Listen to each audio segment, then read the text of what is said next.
Hey, what's up, everybody? This is your boy Kenny, and this is Oprah Masterclass Season 6, and this episode is about Shaquille O'Neal, better known as Shaq. So, when the episode opens up, he talks about why does he like being called Superman? And he said it was the first movie he watched. You know, he grew up poor in the ghetto. He said he saw, he pretty much saw the whole essence of Superman. You know, him being a man that could do anything, and a man that had his cape that he could fly over tall buildings. Like, it actually stuck with him because he said that the type of respect, the way people looked up to him, the way people loved him, you know, that's what I wanted to be. You know, I wanted to be just like Superman. You know, I wanted to be respected, I wanted to be loved, and I wanted people to look up to me. And we can actually see that he's had an impressive career. You know, he was 20 years old when he was like the first draft pick for the Orlando Magic. He has won 4 championships in his career. And, you know, he actually gives credit to his mother and his stepfather, you know, Philip, who he calls his father because his biological father was never in his life. But Philip was that type of father that he needed, and a father that he looked up to, and he taught him pretty much everything that he knows, and he credits his father to him being the man that he is today.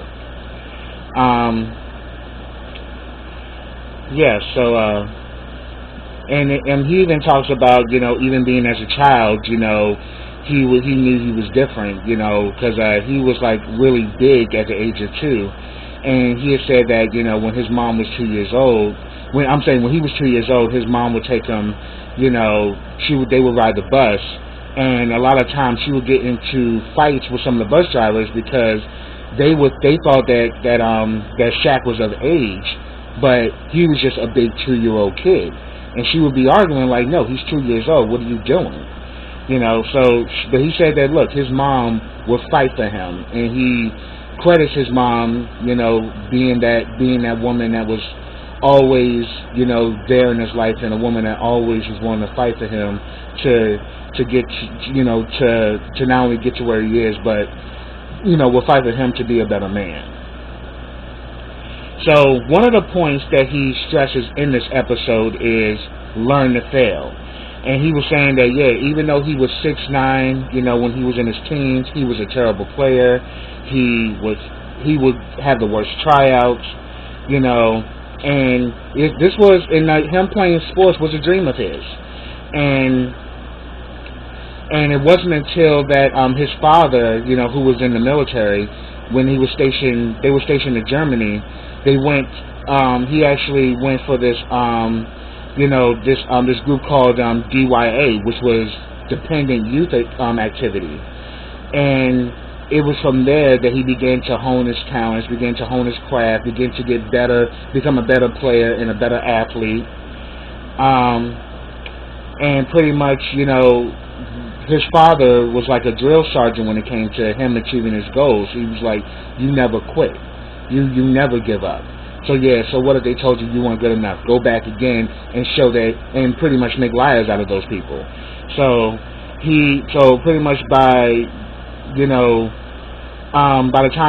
time of his, like, I think like his by his senior year, you know, he was actually winning everything. He was, you know, he became the high school All-American up in Germany. So when he finally got back to the States, he was being offered every, you know, major university. Every university wanted him. But the university he stuck with was the one he ended up going to was LSU University, because he said that, look, you know, I was close to mom. Mom was there, you know, if I needed some home cooking or I needed some advice, you know, mom and dad weren't that far away. So, you know, he went for, you know, what was best for him, not necessarily, you know, just going for like the big name universities. He really wanted a university where he could hone his talent, but then a university that wasn't far from mom, where he can still get that daily advice that he needs. Another point he stresses in this episode is let everybody play. because he even admit that, you know, when he was around 8 to 14 years old, he was very athletic. His father pretty much would have these, like, you know, league games, and he would, you know, put, you know, Shaq along with other players who didn't really know how to play very well. But he said the first few games they won, but then there's one game, you know, they lost. And he was like, I don't understand. Why do you keep doing this? Why do you keep putting all these, you know, other people, you know, people who are not as good as me on the team and all stuff? And he had to check his ego. And he was like, look, you know, they did as much work as you. They went through the training just like you. You have to let everybody play. It's not always all about you. You have to think of your team, because teamwork makes the dream work. So he actually learned a very valuable lesson to not be a ball hog and to actually use his team. And that, you know, the main objective when you're in sports is to utilize your team, and you can't do the work all by yourself. And that was very important, because that goes to for, you know, business. That goes to if you want to get into the entertainment industry. That's true whether you want to open up your own business. Anything you want to do in this life, you need a solid team. And that teamwork does make the dream work. You know, they all bring something to the table that actually helps you in the long run.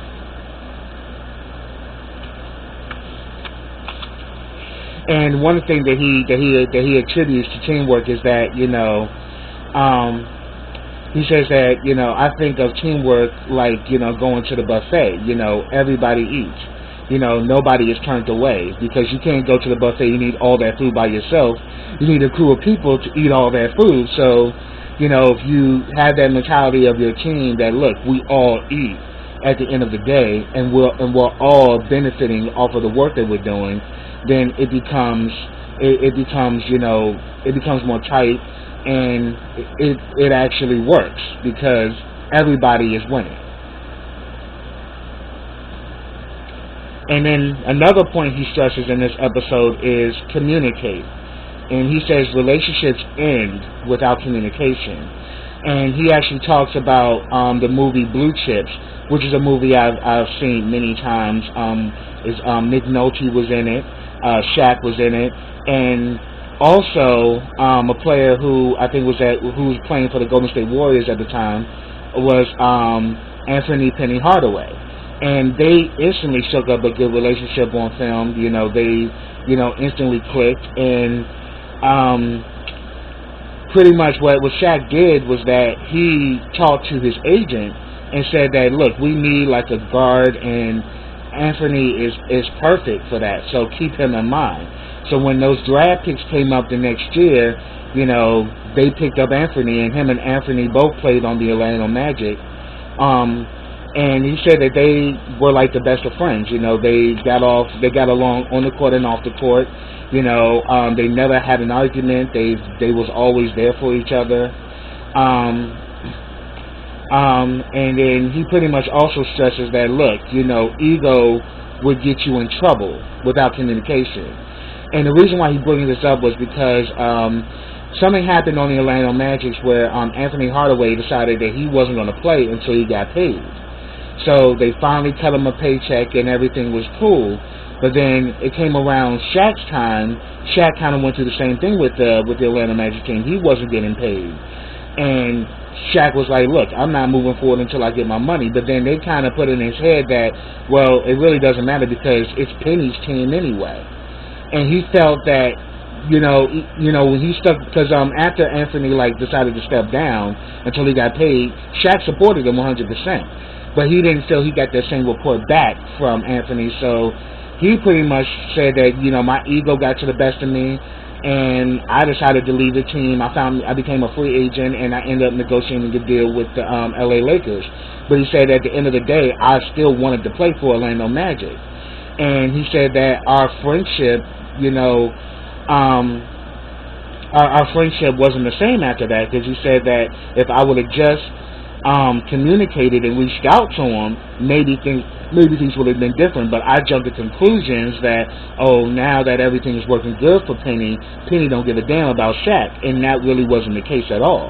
But he said that from that moment he learned that, you have to communicate what you're feeling and not just go off of your own instincts. You have to, get to the bottom of it. And by communication, this is what solves problems. And another point he stresses in this episode is start believing. He talks about, being, that when he was a child, he definitely wasn't the best player, even though he was 6'9", and even though he really wasn't the best at his dream, he never gave up his dream, and he still believed in himself. And so did his stepfather, actually his father. I'm going to call him that, especially his father. Because his father came in one day, I think he was living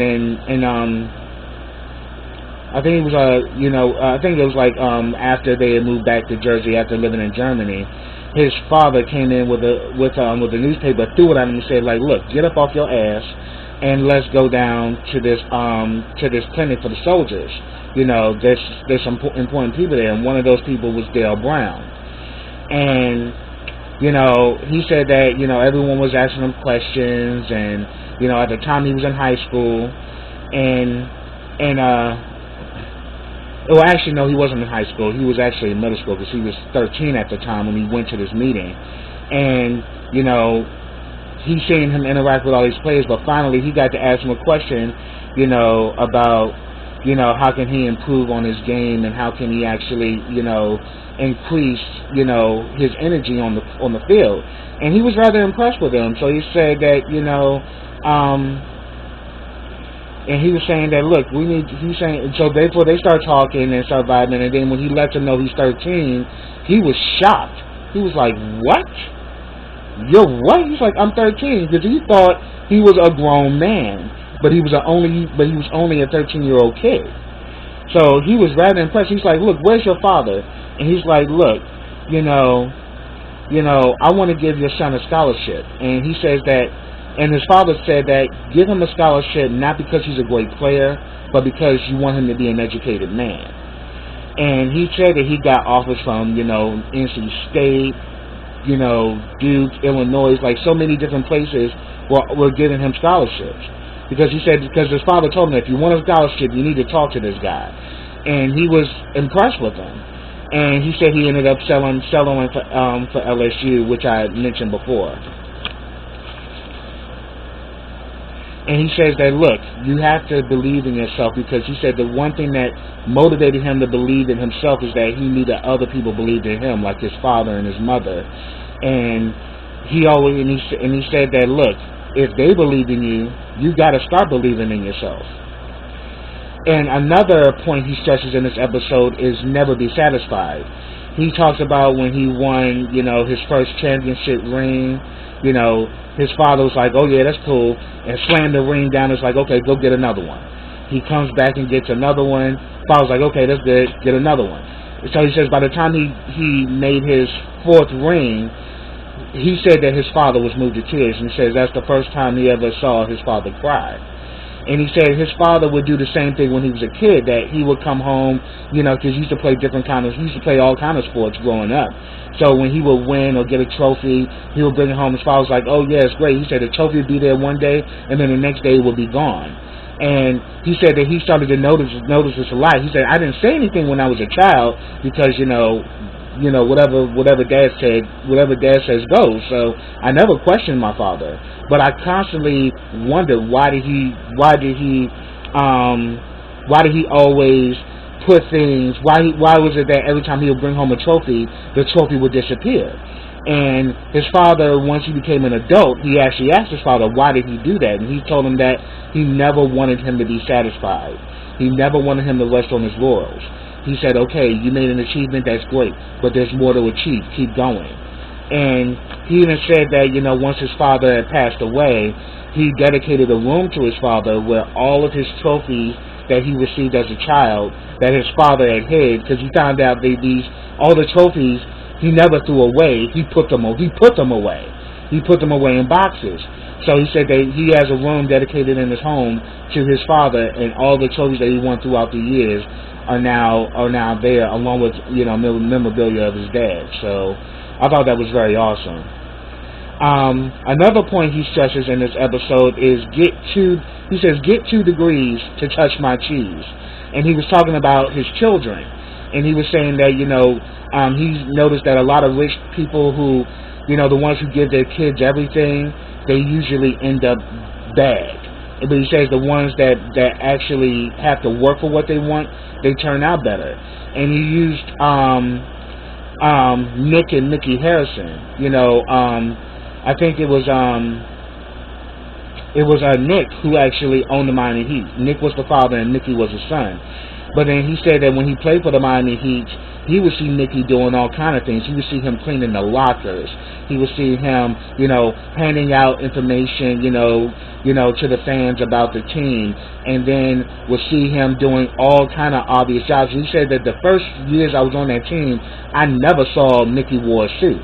And the funny thing about it, he actually was like when his grandmother died, she left all the grandchildren $100 million, as well as about 10 or 15% of the team. So he owned 15% of about 10 or 15% of the Miami Heat, and yet he was cleaning lockers.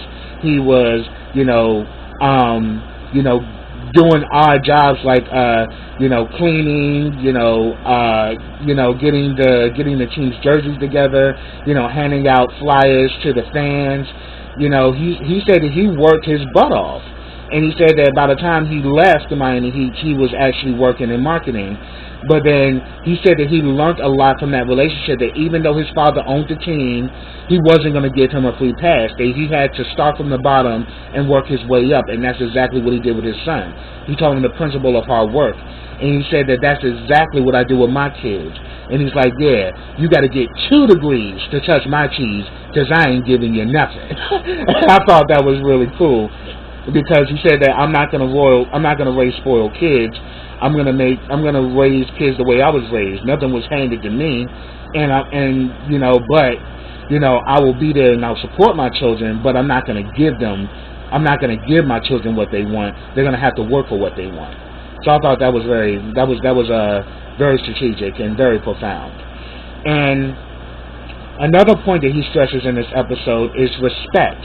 And they actually go into his relationship with Kobe Bryant, who the two of them were like the alpha male players of the Los Angeles Lakers, and there was always rumor that they didn't get along. And he says on court we had a perfect relationship, but we butted heads off the court. We just never could see eye to eye. And because Kobe had his vision of where he wanted to go, I had my vision where I wanted to go, and we just kind of butted heads. But then he said he actually compares their relationship to John Lennon and Paul McCartney of the Beatles. He's like, look, they're the best, they're like the best pop group of all time, but the two of them butted heads. They were constantly fighting. They constantly they just always never saw eye to eye all the time, but they worked great together. And he says that that's the thing, is that when it came down to the task at hand, we worked together fine, but outside of it, we just always butted heads. We never got along. And he says that, the way that they would kind of, take jabs at each other was through the media. They never actually did it one-on-one. He had his media person, and Kobe had his, and they would just, they would just be going back and forth with each other through the media. And he said that he said that the thing is what I did, and the thing is what Shaq said was that, I pretty much measured it from task and relationship. I knew I had a task, but then I knew I had a relationship here. And he says that what I decided to do was that, look, I'm not about, I'm about winning the championship. I'm not about friendship, and that's what I put it on. That was my mission when I went on the court. I'm about winning, and I'm about completing the task. Because he says if you choose the task, the relationship dwindles. But if you choose the relationship, the task dwindles. So he said that, look, I had to be about doing my job. And he says that, look, we won 3 championships together. And he says that, regardless of the fact that we may not have liked each other, we respected each other. And he says, you want to know how Kobe respects me? Because when it came down to Game 7, we're at the crunch time of the game, and we can turn everything around. And he said that, I got you. So Kobe went to the goal, threw the ball up in the air, and Shaq literally jumped up and slammed it in. So he said that, look, teamwork makes the dream work, and they won that game. And he says that after that game, you literally saw Kobe literally jump in Shaq's arms, and they were happy because as a team they made the dream work. As a team, they won the championship. So he says that, look, at the end of the day, you have to respect everyone, because he says you may not like the person personally, but you have to respect them. And that's one thing he learned from Kobe's relationship. He said he wished he could have done things differently, but he was saying that, at the end of the day, we did respect each other. And that's what made us great players. We were both alpha males, and we always butted heads, but at the end of the day, we actually made each other better.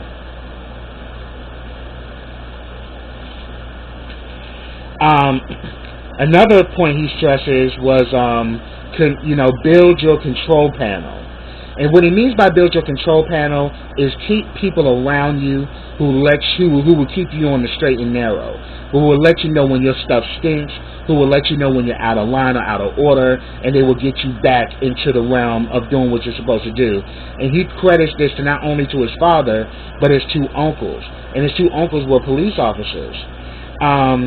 He even talks about, like, when he was young, he wanted to be like Incredible Hulk, because they show the scene where Incredible Hulk is, like, ripping up and demolishing a car.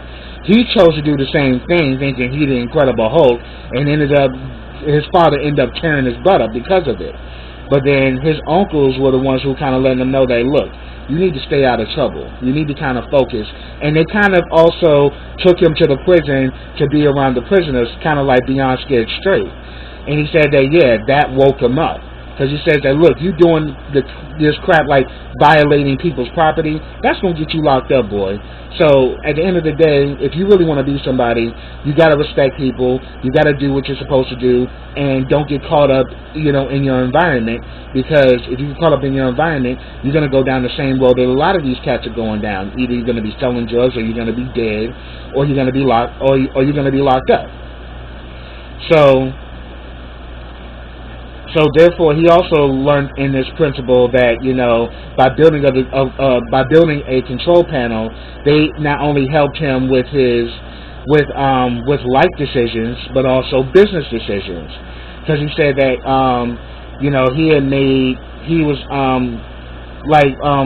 he talks about that he actually spent $1 million in 30 minutes. He had bought this black-on-black Mercedes for himself. He bought one for his father, bought a Mercedes for his mom. He started buying all this stuff, and he got so just ridiculous with his spending that his bank manager hit him up and was like, look, we need to talk. And he says that, look, I have seen many players who were at the top of their game. By the time of the end of their career, they had nothing. He says, I don't want to see you go through the same thing. Look, you need to be smart with your money. You need to, manage it and not just spend it, just spend it, carelessly. You need to actually be smart of how you spend your money and where and when to invest your money. So he said that, look, he brought the greatest leaders into his control panel. 2 of them being his uncles, and he says that, look, I learned from smart people, that these people were smart, these people never stood me wrong, and because of that, they actually helped me to make better decisions with my career, as well as my life. So I thought that was pretty awesome. Another point he stresses is help those in need. And he says that his mom had worked for the Boys and Girls Club, and she was saddened the fact that they didn't have enough within their budget to actually get toys for the kids for Christmas. Well, Shaq told his mom, like, look, don't worry, I'll take care of it. Him and his uncles got trucks of toys, and they brought them to the kids. And he says he's been doing that as far as Shaq Santa. He's been doing that for 25 years, where he gives toys to all the needy children. And then he also for 25 years he's been also doing a program to help the homeless. So he pretty much stresses that, look, you have to give back to those who are in need.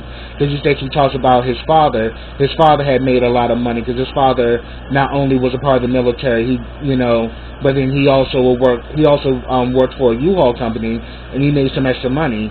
And he said that him and his father, they both like White Castle. So they went to White Castle and they had like their food, and while they were there, they saw that there was this homeless guy, who was an army vet, and he said, we'll work for food. And he said the food that they didn't eat, he gave to, Shaq said he had like about 4 burgers left, and his father had about the same amount. They said that they gave their food to the homeless guy. And Shaq was like, well, why'd you do that? I could have ate that later. He's like, help those who are in need. He needed that food more than we needed it. So instead of us, just thinking about ourselves, we should always think about others who are less fortunate. And I thought that was very, very important. And then he also talks about another point he stresses, which I thought was a great point in this episode, was make them eat their words.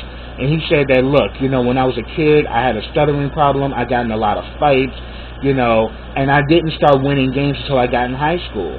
When I became a high school All-American. He's like, look, I had people telling me I wasn't going to be nothing. I had people who told me that I wasn't good enough. I had people who constantly criticized me.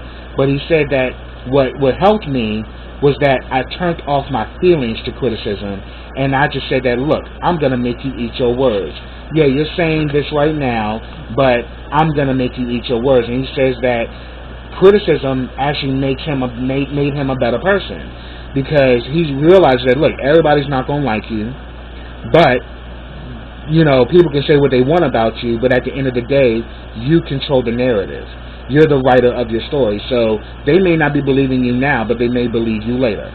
So he says that I just made it a part. I made it a part of myself to do what I need to do, regardless of what people are saying about me. And that was very